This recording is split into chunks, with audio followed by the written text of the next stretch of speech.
Obrigado, querido. Bendito Deus. Pode ser o Jesus, queridos. Por gentileza, pegue sua Bíblia, por favor. Abra na segunda carta escrita por apóstolo Paulo ao jovem evangelista Timóteo.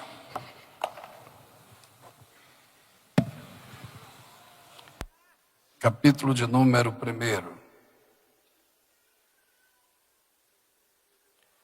Versículo de número 5 ao versículo de número 8. Os irmãos estão procurando. Quero expressar meu sentimento de adoração ao Senhor pela vida do pastor José Wellington, presidente desse belo campo e da convenção das Assembleias de Deus no Brasil. Pastor José Wellington Júnior, vice-presidente e também uma grande referência de liderança. Expressando minha gratidão e abraçando esses dois nomes, transfiro meu abraço fraterno a todos os ministros que aqui estão nesta tarde para a noite. Louvo a Deus pela vida do pastor Lelis Wellington Marinho. Deus lhe abençoe. Pensa num cabo que gosta de fogo, né? E pentecostal. No último culto que nós tivemos eu fiquei admirado. Não por causa da idade, ele está até mais magro, né? Deus lhe abençoe, viu? Louvar a Deus pela vida do pastor adjunto, coordenador, pastor José Wellington Neto. Deus os abençoe. E o secretário Renato Menezes, quem é? É o senhor? É o senhor a logística, né? Deus lhe abençoe. Peço um italiano. E essa cantora e o esposo, que prazer revê-los. O que eu acho lindo é que tem pessoas que se adaptam a momentos e lugares. Essa cantora, a gente estava lá no sertão da Bahia, no meio das... Não vou dizer que aquilo era pernilongo, aquilo era um mutante. E Deus usou ela dessa forma, não precisou de lugar, não precisou de conforto, e adorou o Senhor nessa unção. Tivemos em Tocantins, porque aquilo não é calor, aquilo já está próximo do sol. Ela deu lugar do mesmo jeito. E aqui dessa forma, isso me alegra, me deixa feliz e realizado. Deus lhe abençoe, meu filho. Queridos, vamos para o texto. Segunda carta escrita por apóstolo Paulo ao jovem evangelista Timóteo. Capítulo 1. Versículo de número 5 ao versículo de número 8. Quem achou, diga graças a Deus. Trazendo à memória a fé não fingida que em ti há, e qual habitou primeiro em tua avó Lóide, em tua mãe Eunice. Estou certo de que também habita em ti. Por este motivo te lembro que desperte o dom de Deus que há em ti, pela imposição das minhas mãos. Porque Deus não nos deu um espírito de temor, mas de fortaleza, de amor e de moderação. Portanto, não te envergonhas do testemunho do nosso Senhor, nem de mim, que sou prisioneiro seu. Antes, participa das aflições do Evangelho, segundo o poder de Deus. Pode sentar, queridos, Deus abençoe. Ao pastor Uri, né? É Uri? Um grande amigo que fez referência e indicação. Deus abençoe o Madeb aqui em São Paulo, que são referências às gerações. Estamos comemorando hoje o 44º.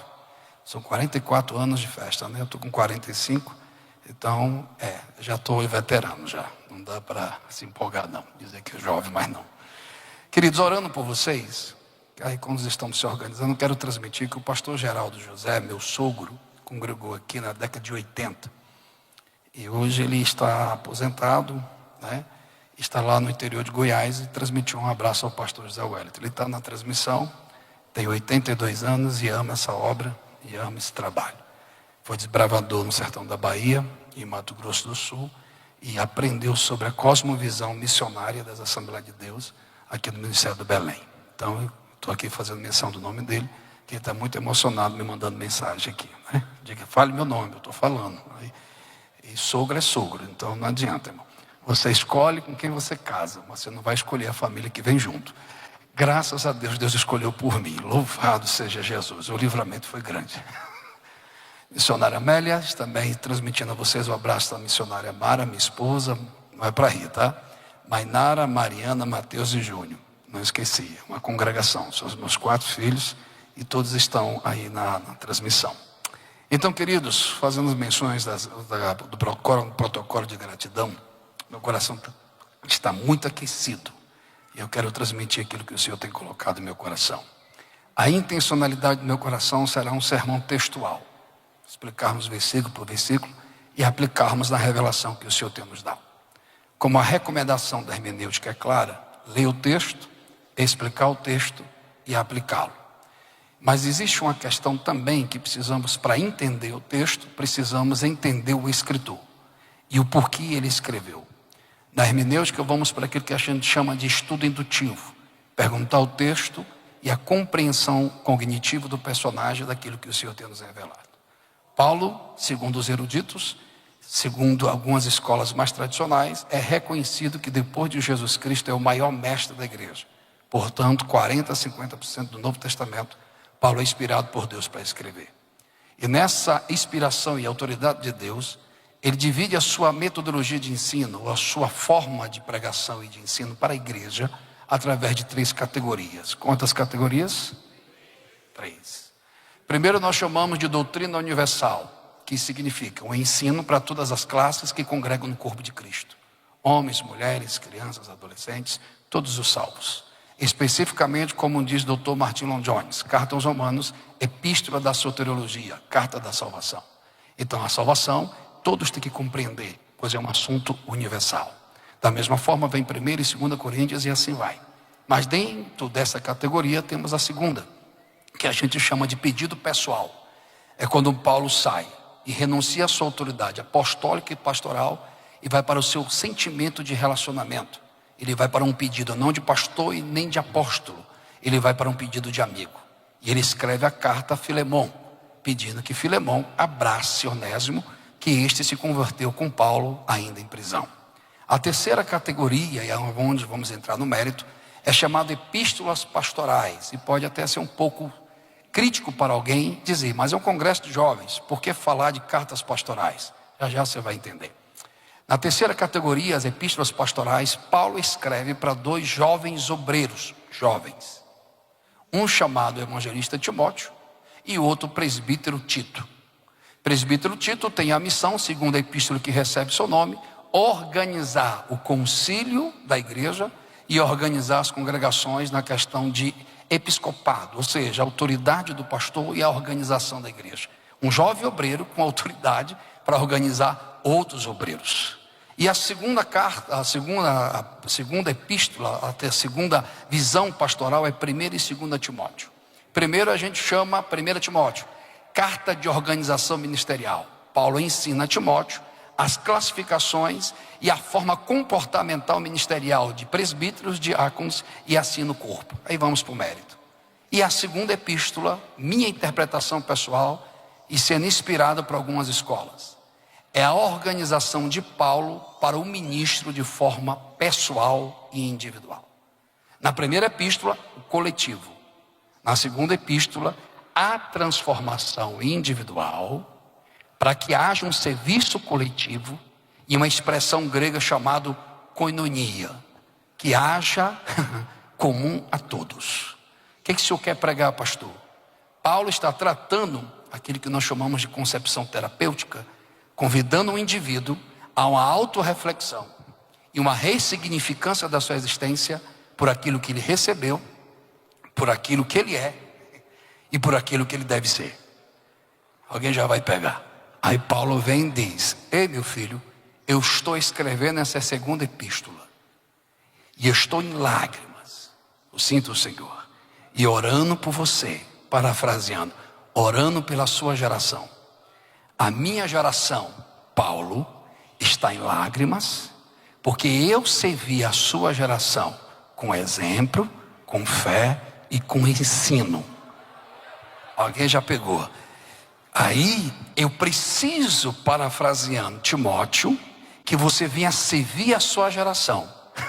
Porque a próxima geração, segundo Timóteo, capítulo 2, Paulo vai dizer, filho, o que tu recebeste de mim como exemplo, testemunho, confia a outros homens fiéis, eu vou entregar a Jesus, e que também ensine a outros que sejam fiéis e tementes.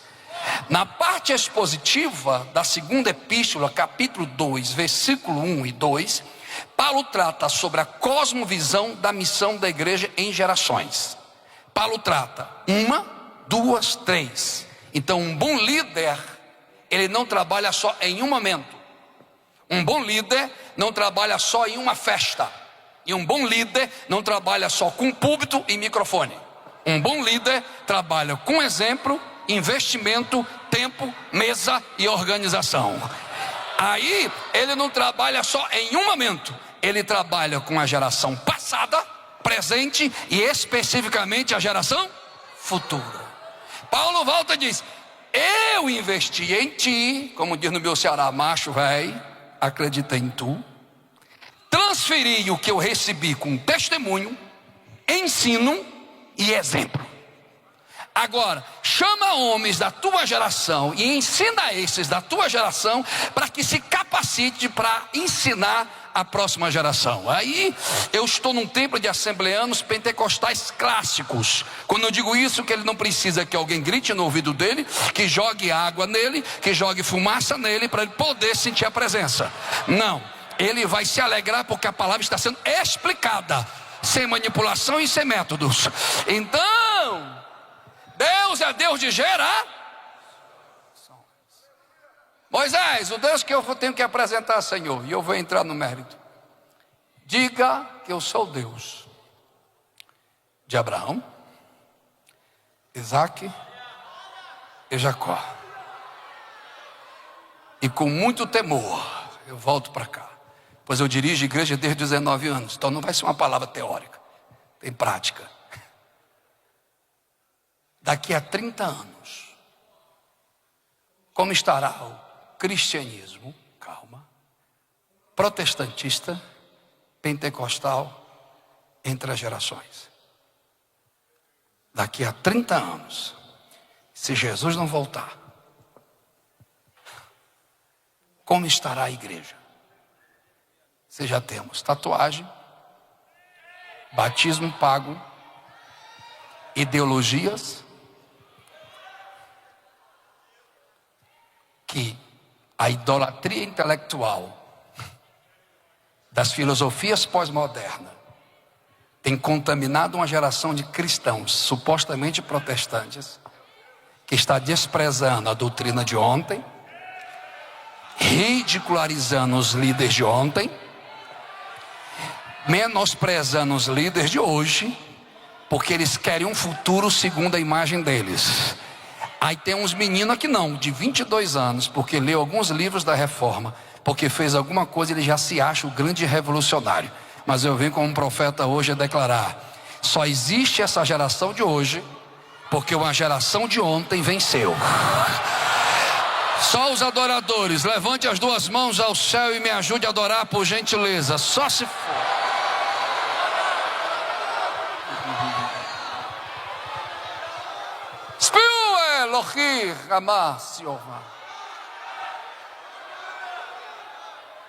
Porque segundo a percepção da ciência de desenvolvimento humano, que pode ser classificada em 3: antropologia, psicologia e a psicanálise. Claro que a psicanálise é a inspiração, segundo Freud, da psicologia. Nessa visão de construção do indivíduo, entendemos que o indivíduo é resultado. Alguém está no culto ainda? Alguém está aí? Ele será resultado do que ele viu, ouviu e sentiu. E nesse resultado do que ele ouviu, viu e sentiu, ele é pelas instituições que o envolvem, que o vão construir ele, o indivíduo que ele deve ser. Por isso que o progressismo moderno, disfarçado de causas sociais, ele não vem para perseguir a geração. Ele veio para se introduzir dentro e desconstruir por dentro e deformar a identidade que já existe. Não entendi, pastor. É bem claro. Se eu apago um passado, eu não tenho memória. Se eu não tenho memória, eu não tenho referência. Se eu não tenho referência, eu não tenho inspiração. E se eu não tenho inspiração, eu vou ser um fragmento de vários outros. Porque quem não sabe de onde vem, não consegue saber quem é e não sabe para onde vai. Calma. Aí Paulo, eu falei sobre duas coisas: o que constrói e as instituições. Já já eu volto. Mas vamos para o texto. Ele diz: macho, caba velho, arretado. A minha geração intercedeu pela tua, cabra, e investiu em tu. Por isso eu te digo, traga memória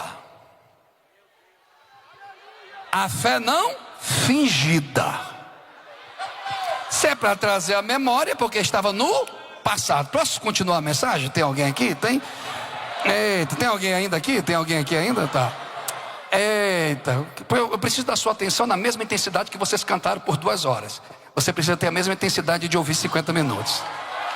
Porque uma geração que canta muito e ouve pouco, só vai ser de momento e não vai ter propósito. Então vamos voltar. Posso pregar, irmão? Tem assim ou não? Então para de andar aí, conversa. Pregador ignorante. E ele diz: eu investi com lágrima, ensino, tempo e exemplo. Acabou. A expressão do cristianismo não é antes Antônio Márcio e nem depois de Antônio Márcio. O cristianismo é antes de Cristo e depois de Cristo. Então você não é o centro. Tem uma geração que pensa que é o centro do cristianismo. Não é. O centro do cristianismo é Jesus. Segundo, rapaz, tem um negócio para descer aqui de Jesus aqui. Ele vai dizer, claro, que teve uma geração que investiu na geração de Timóteo com lágrimas, ou seja, sofreu para que a geração de Timóteo teve liberdade. Calma. Está na poltrona bonita, irmão? Legal. Está no ar-condicionado? Legal. Mas tem uma geração que evangelizou de bicicleta, cavalo, cultuou no meio das praças, para que essa geração do TikTok e do YouTube tenha a liberdade de adorar Jesus num templo desse aqui. Essa geração com lágrimas, ensino, estudo, exemplo, para que você hoje fique olhando para mim assim.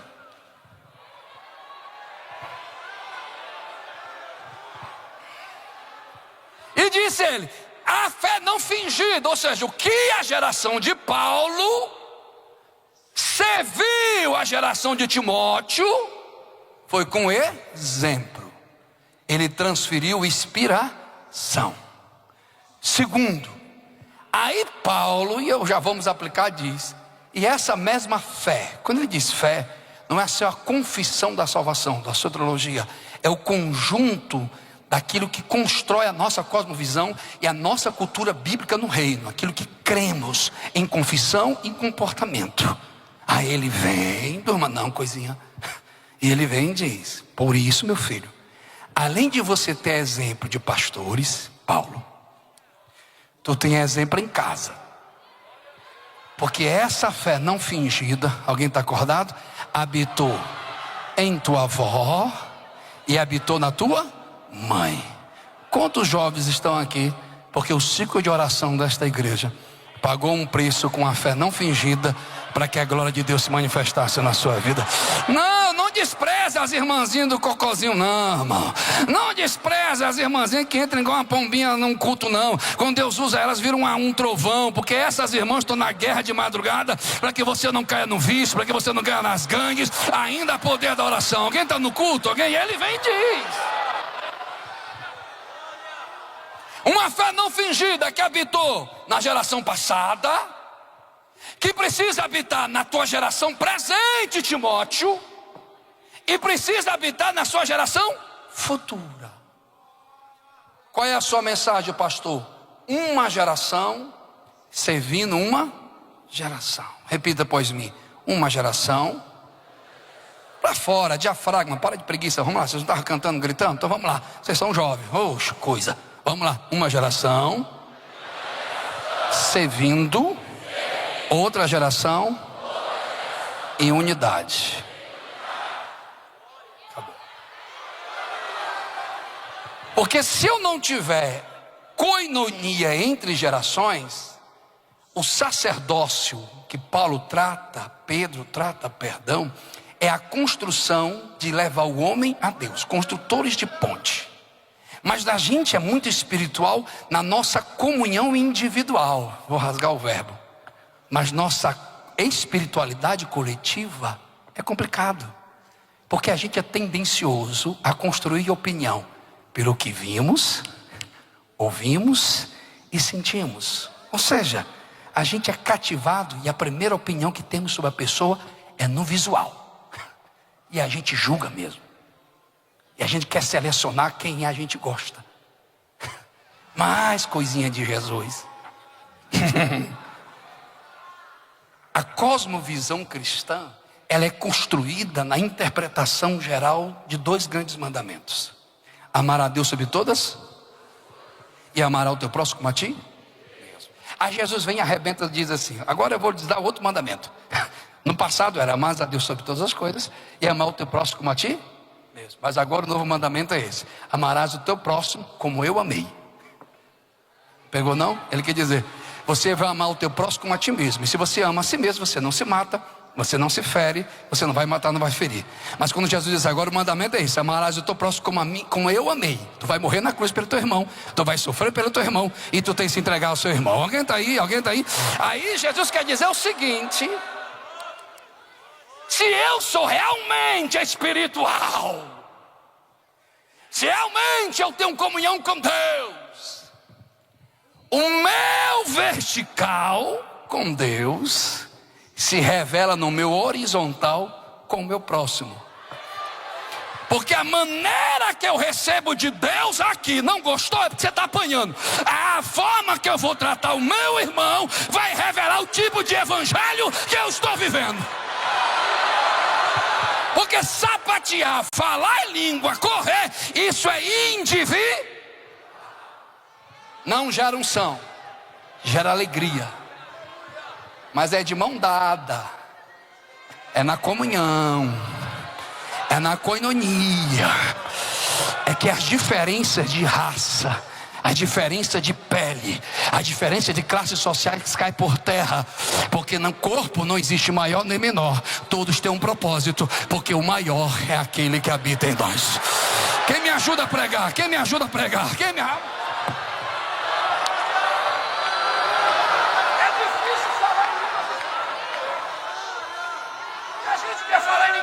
Quando um pregador muda a tonalidade de voz,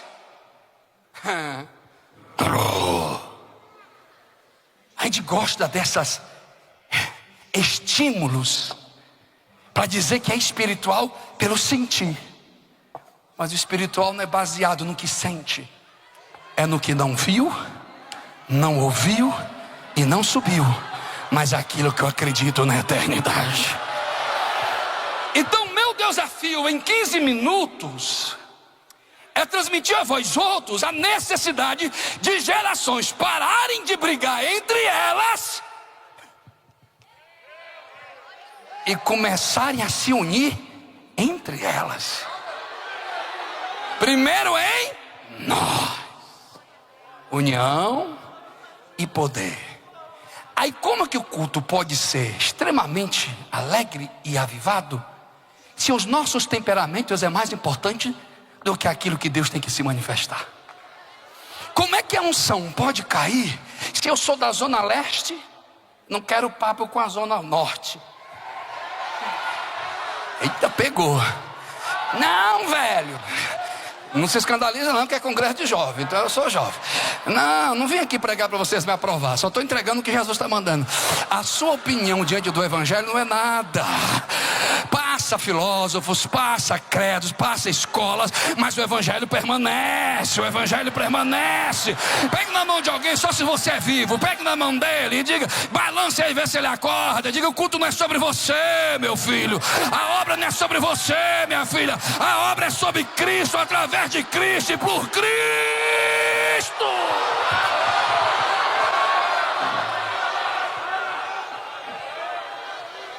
Aqui eu quero aplicar.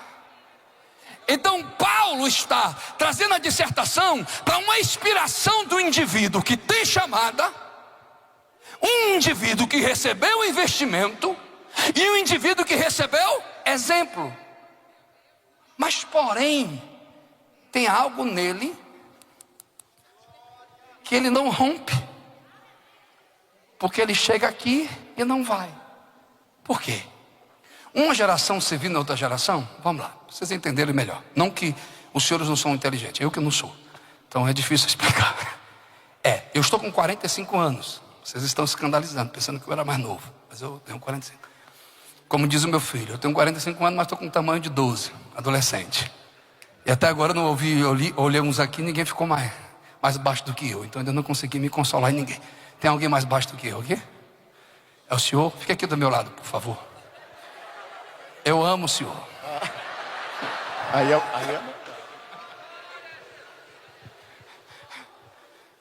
Porque quando o cabo não é curado, ele tem que procurar os outros para trazer comparação. Eu ainda não estou curado, porque o meu menino de 14 anos é maior do que eu. E eu ainda estou orando há 20 anos. Já sei porque você dá mais para um e poucos para outros. Aí a minha esposa, que é psicóloga, diz: Deus conhece a natureza. O que tem a ver com a mensagem? Nada a ver. Existe nesse período pós-moderno, que eu chamo de pós-verdade, ou pós-pandêmico, que nesse período do tempo se encontra 3 gerações de ministros e 3 gerações da igreja. Nós temos uma geração que é de 60 anos a 80. É os pastores da Bíblia de capa de papelão. Do sininho.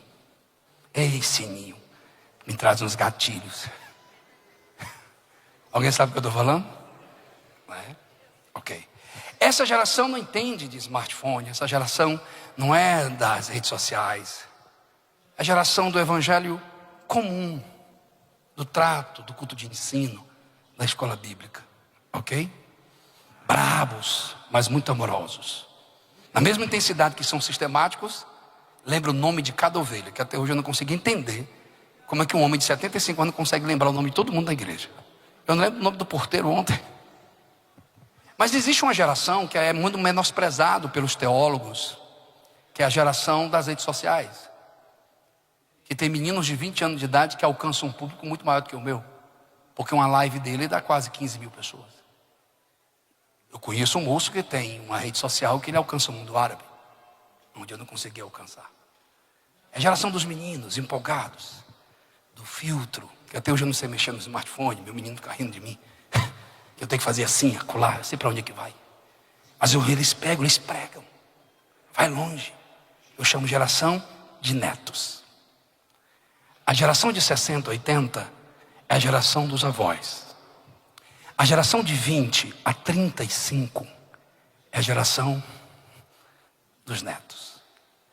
Mas tem uma geração entre 35 a 60, como está nesse púlpito, uma Bíblia aberta e um tablet.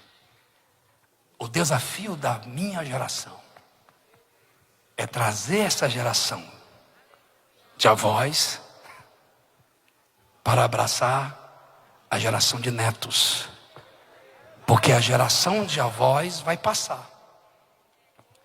E a minha geração de filhos, alguém pegou? Não é eterna.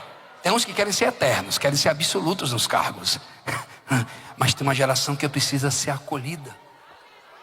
Uma geração que não precisa ser escondida das faculdades federais. Uma geração que não precisa ser escondida das redes sociais. É uma geração que precisa ser ensinada, preparada, investida. Não, cadê os pentecostais? Está aí, porque Paulo vai dizer: desperta o dom de Deus que há em ti.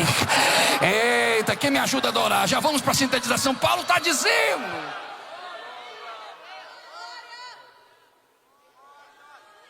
pastores, venham comigo, me perdoe por me emocionar, mas porque o Senhor me permitiu, e eu amo a história da igreja, e na parte do bacharel foi algo que eu busquei mais conhecimento.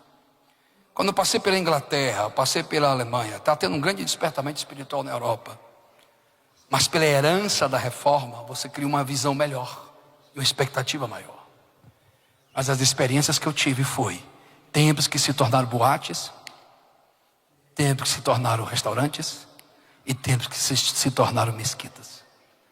Os países onde o grande despertamento da reforma houve, hoje está parado. Por quê? Meu coração chega e acelera. Há um texto que me preocupa muito.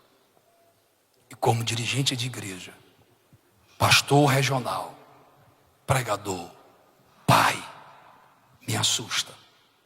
Que Moisés apresenta Josué para o futuro. Mas Josué não apresenta ninguém. Josué se tornou um grande conquistador, mas não um grande construtor de pontes. Pois a Bíblia nos diz em Juízes, capítulo de número 2, versículo 7 e versículo 10. Diz a Bíblia: a geração de Josué e seus obreiros, anciãos, morrem. Versículo 10. Levanta outra geração que não conhece o Senhor. Hoje a geração do Iá, a geração que as Bíblias não são mais trazidas para o culto, que os tablets estão sendo mais abertos, que eles conhecem mais influenciadores do TikTok do que John Knox, do que John Wesley, do que Charles Spurgeon. Uma geração que é mais influenciada pelas construções sociais do que a construção teológica. Mas em 10 minutos, se tiverem guerreiros comigo, eu quero declarar que 2025 será um ano de um despertamento, onde uma geração que não vai deixar a chama pentecostal se apagar. Quem vem comigo não vai deixar pelas filosofias.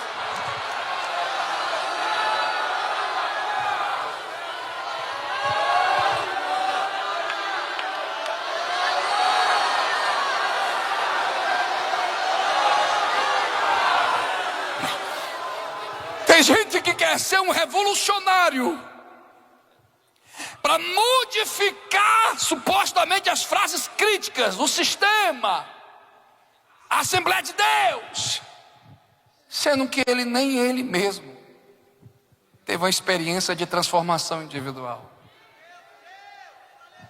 Como é que eu posso pregar uma revolução se no meu individual, volta para a introdução, eu ainda sou resultado do que vi, ouvi e senti? Já vou para a conclusão. Ou seja, o homem é construído pelo nascimento, o homem é construído pelo ambiente familiar, o homem é construído pelo ambiente acadêmico, e o homem é construído pelo ambiente estado. Primeira inspiração, genética, gestação. Segunda inspiração de construção, afeto, família. Terceira inspiração de construção, acadêmico, escola. Quarta inspiração de construção, estado, direitos e deveres. E eu quero fazer uma pergunta e eu espero uma resposta sincera. O seu nascimento foi perfeito? Você herdou perfeição, sim ou não? Não. Hoje, o ambiente acadêmico no Brasil, para mim, a pedagogia, o professor, é a profissão mais nobre, porque não existe advogado, não existe médico sem professor. Mas porém, a missão nobre da pedagogia é construir intelecto e não transferir filosofias e nem opiniões. Hoje o ambiente acadêmico é, na sua grande maioria, adultos infantilizados, desorientados nas suas identidades, transferindo para as crianças a sua desorientação. Quem está comigo no culto ainda? Ei! Quarto, o Estado hoje, na regência dos 3 poderes no Brasil, é um exemplo de moralidade? Estou fazendo uma pergunta e espero uma resposta. Não. Então os senhores e senhoras estão concordando comigo que desde o nascimento o indivíduo nessa geração não tem inspiração para ser, realizar e viver. Porque o nascimento gerado em pecado, famílias desorientadas, escolas desorientadas, estados desorientados. Mas Paulo traz uma resposta forte. Desperta o dom de Deus que recebeste por a minha imposição de mãos. Paulo que diz: eu te servi, aleluia. Alguém vai comigo, não é possível. Aí Paulo vai dizer: porque não recebermos de Deus. Alguém está me ouvindo? Você tem que, vou voltar para esse lado aqui. Você tem que decidir o que vai te construir como indivíduo nesse tempo. O que você recebe dos homens, o que você recebe de Deus. Porque o que você recebe dos homens, você recebe traumas, dores, desorientação. Mas o que a gente recebe do céu, já vou acabar, é o dom de Deus, de paz, de amor, poder. Quem me ajuda a adorar? Ei! Eu aplico o quê? Paulo está dizendo a um jovem Timóteo: está na hora de parar de ser vítima. Está na hora de parar de buscar quem é você no seu ontem e começar a buscar em quem você deve ser no seu amanhã. Está na hora de sair dessa geografia traumática de maximizar mais a ausência dos homens e não celebrar a presença de Deus. É o que me fizeram que me impede de ser o que eu devo ser hoje. É o que não me deram que me impede de realizar o que devo realizar hoje. Ou seja, capítulo 2 de Romanos se cumpre: os homens enaltecem mais a criatura do que o Criador. Mas eu encerro com essa expressão: desperta, não o que os homens transferiram para você, desperta o que Deus te deu. Alabala, churarabala. Que Satanás entendeu, e eu já fecho a Bíblia, que estou com a carne tremendo. Se a gente adoecer o emocional dessa geração, eles vão estar desorientados nas suas emoções e não vão poder enxergar o seu espiritual e não vão ter uma identidade, porque eles vão ser resultado do que não é, do que não tem e do que não pode viver. Mas Paulo é top quando ele diz: aquilo que o olho não viu,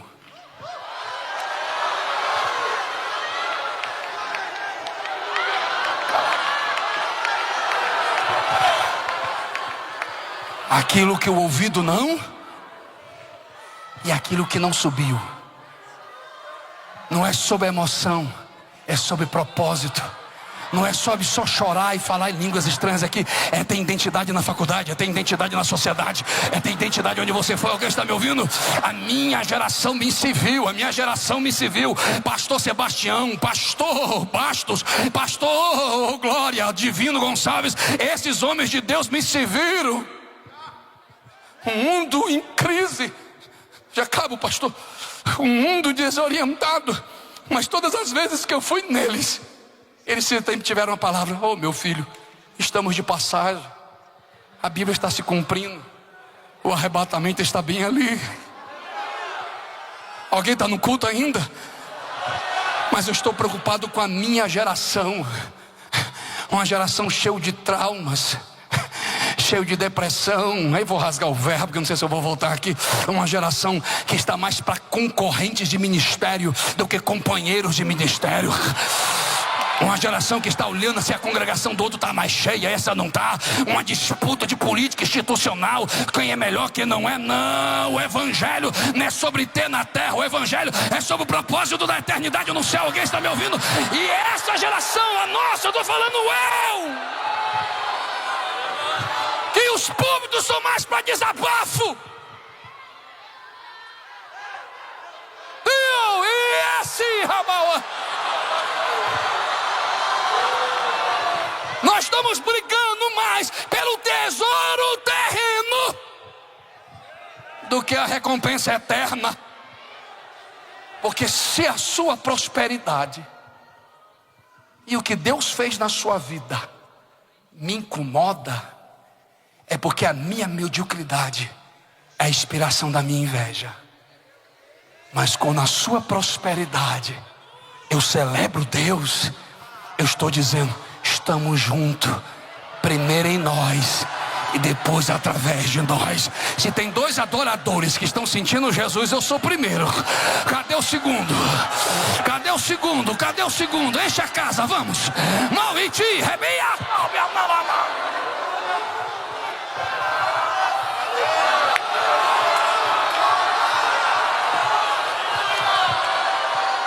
Eu preciso acolher uma uma geração. Eu preciso dizer a eles que o ser é mais importante do que o ter. Que o visual é transitório, mas o que é construído no altar oculto é permanente. Mas, vou encerrar agora. A inspiração de pregadores para esse tempo é meninos de TikTok de 14, 15 anos.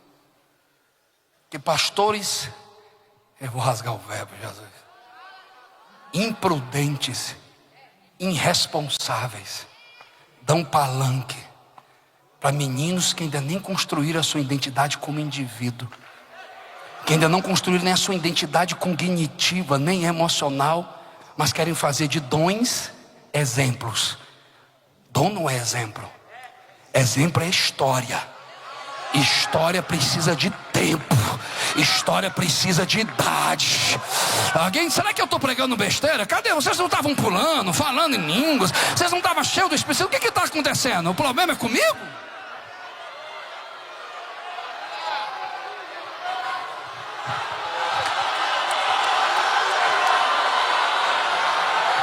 Eu prefiro um feijão com arroz, com um ovo bem mexido, uma farofa bem feita, do que um hambúrguer de um McDonald's de qualquer. Eu prefiro um culto de ensino do que um congresso, porque lá estou recebendo de quem está vivendo. Pare de buscar inspiração em artistas virtuais e volte para histórias reais. Volte para a geração de Paulo, que tu vai ter inspiração. Volte para a geração de Lloyd e Eunice, que você vai ter inspiração. Volte. Todos em pé, por favor. Encerrei meu tempo.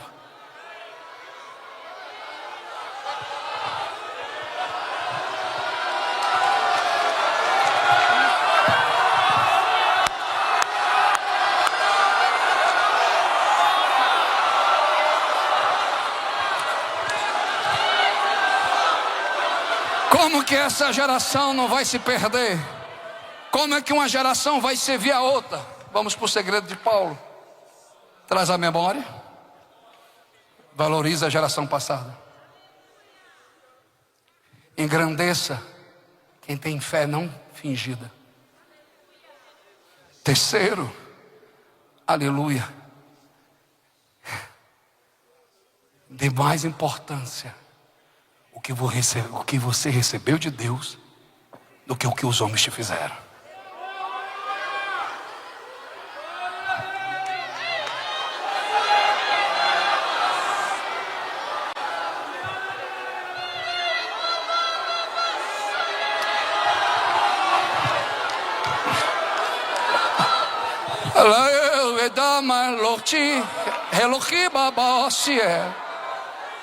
E não vem me dizer que é fácil.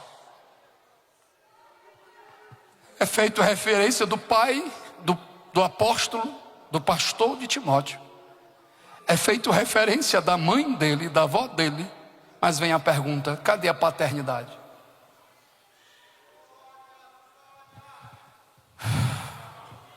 Deixa eu te explicar. Por que a visão da família tradicional ocidental ela é tão atacada? Não é por causa da maternidade em si, é pela paternidade. Porque a paternidade é o sentimento moral que Deus se manifestou. Porque a maternidade já é divina. A mulher já ama aquilo que não vê a criança. Aquilo já é divino. Mas a paternidade ela é construída. A mulher já tem naturalmente o sentimento de maternidade. É fisiológico. Mas a paternidade, você pode gerar filhos, mas não pode ser pai. Porque pai é quem provê liderança, provisão, proteção, exemplo. Quem está entendendo a dissertação? Quem está entendendo? Olha o que Paulo está dizendo. Não recebemos de Deus um espírito de covarde. Covarde não é o que tem medo do perigo. Existe 3 interpretações para a terminologia do texto, mas eu gosto de uma melhor. É aquele que não quer assumir responsabilidade. É mais fácil. Ela pode louvar? Dá tempo para louvar? Para a gente orar pelo povo? Deus pode? Prepara, filha. Psiu. Olha o TDAH aí. Eu perdi o raciocínio. Hã? Covarde. É mais fácil culpar os outros e transferir para os outros do que eu assumir a responsabilidade de despertar. Paulo não disse assim: viaja para a Austrália e tu vai despertar o dom. Vai para o método Si que tu vai despertar o dom. Não. Paulo está dizendo: desperta tu o dom que há em ti. Quem não sabe de onde vem, alguém aqui, eu vou orar, não sabe quem é e não sabe para onde. Então qualquer voz é qualquer voz, mas quem veio da graça é construído na graça, e ele vai para a graça. Não entendi, pastor. É simples. A crise existencial é a falta de pontes de geração. Mas se eu sei de onde eu vim, eu sei para onde eu quero ir. Aí eu encerro. Essa geração quer ir para onde? Porque aquilo que eu busco no meu presente é aquilo que eu vivi no meu passado e é a expectativa que eu quero receber no meu futuro. Vou falar uma frase para a gente orar. Quem eu era, quem eu sou, quem eu devo ser. Quem eu era, pecador. Quem eu sou, filho perdoado. Quem eu devo ser, santificado, para poder subir. Pergunte a 2 pessoas próximo de você para a gente orar. E aí, que geração você faz parte? Do TikTok? Das dancinhas? Das tatuagens? Dos charutos? Do evangelho inclusivo?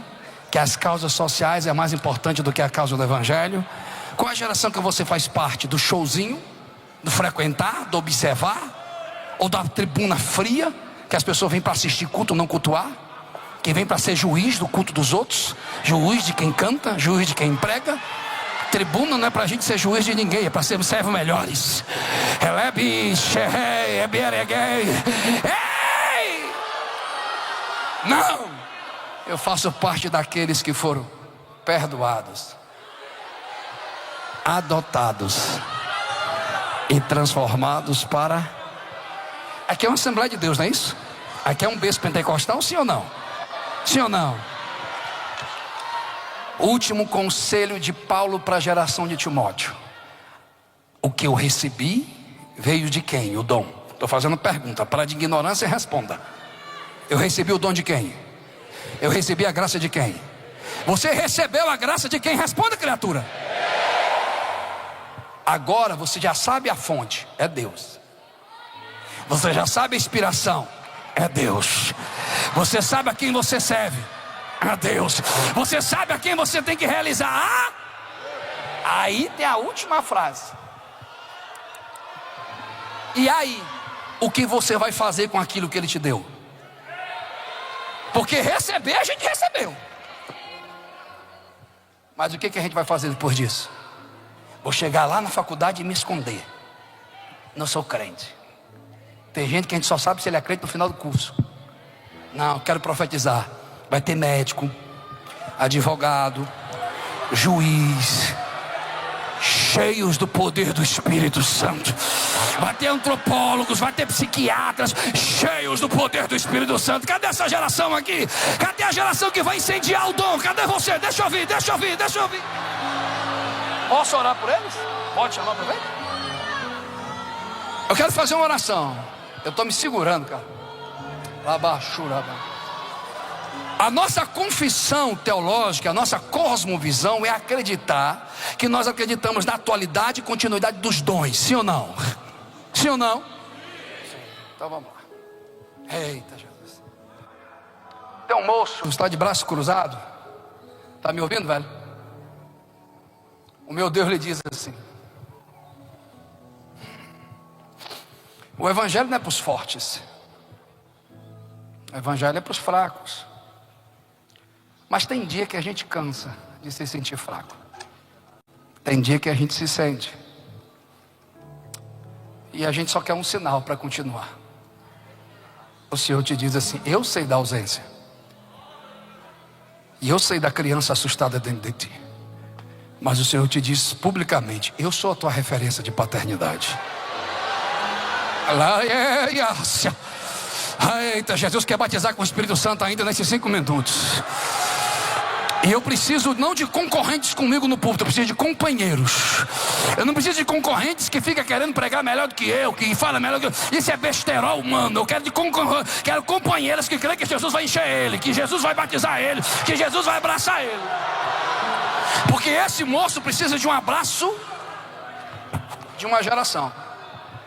Ele precisa que um homem de Deus saia daqui, vai abraçar ele, porque o Senhor me diz: olha para mim, meu filho, eu vi hoje, diz o Senhor, às 7h53, a batalha espiritual que tu viveu, mas mesmo na tua fraqueza, tu vieste cumprir a tua missão, e o Senhor não vai te deixar sair da mesma maneira, porque quando esse homem de Deus te abraçar, o Senhor Deus vai renovar teus dons agora. Aquele de calça bege ali, eita. E se tiver 2 que crê nessa unção, eu sou o primeiro. Cadê o segundo? Cadê o segundo? Pastor, pode pular, meu filho, fale em língua, se alegre, você é livre para adorar o Senhor. Eu acho imprudente um caba que é teólogo se tornar mais racional do que quebrantado, porque se ele fosse um teólogo, ele entendia que o centro da teologia é Deus, e quando eu vou me ver na teologia, eu me vejo como miserável, pecador, e que preciso da graça. É isso que eu tenho que me ver. Eu preciso orar aqui na frente para uma geração que vai dizer em 5 minutos: eu não vou ser daqueles de festa, de momentos. Eu vou atrás da geração passada e vou abraçar a geração presente, porque eu sou a geração que está chegando. E se eu estou chegando, é porque uma geração construiu a estrada, outra geração construiu a ponte. Não é possível que você não vai reagir, mas eu preciso dar continuidade, porque eu tenho que abraçar a próxima geração. Quem não vai deixar essa chama pentecostal se apagar? Eu estou fazendo a pergunta, eu estou esperando uma resposta. Isso, me ajude aqui. Quem não vai deixar essa chama pentecostal se apagar? Alguém está ouvindo? Quem vai assumir a missão para o futuro? Quem vai? Então vem para frente, meu filho, vem para frente, que Jesus quer te encher. Eita Jesus, eu estou tendo visões espirituais, eu preciso entregar. Eu não estou vendo moços de terno, eu não estou vendo moças de vestido, eu estou vendo moços e moças com armaduras, pastores. Esse congresso está sendo marcado, que Jesus está revestindo uma geração de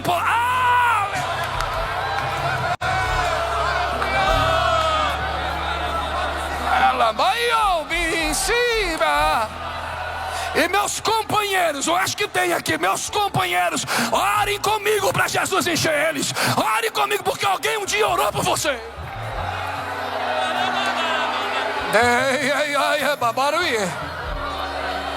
Pede para esse menino aqui olhar para mim. Sobe aqui. Mas corre, filho, corre, que eu não tenho tempo não, ainda tem que pegar o voo. Quem está percebendo essa glória?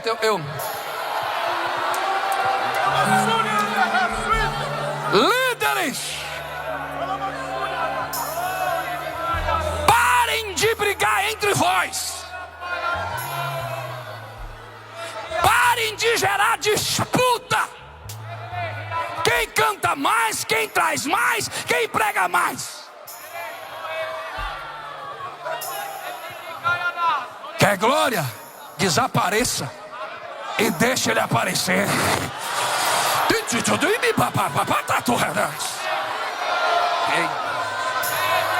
Preciso de ti. Vem cá.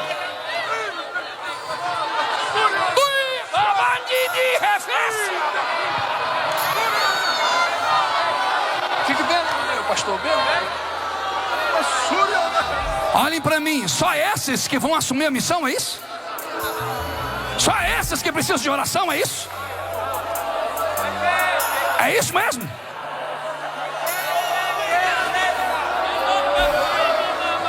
Como é o seu nome, menino? Cauã. Quando os estranhos duvidam, a gente tem personalidade. A gente deixa para lá. Mas quando é os de casa que duvida do que Deus nos revelou e do que desejamos ser, a gente pode ter a personalidade que for, machuca.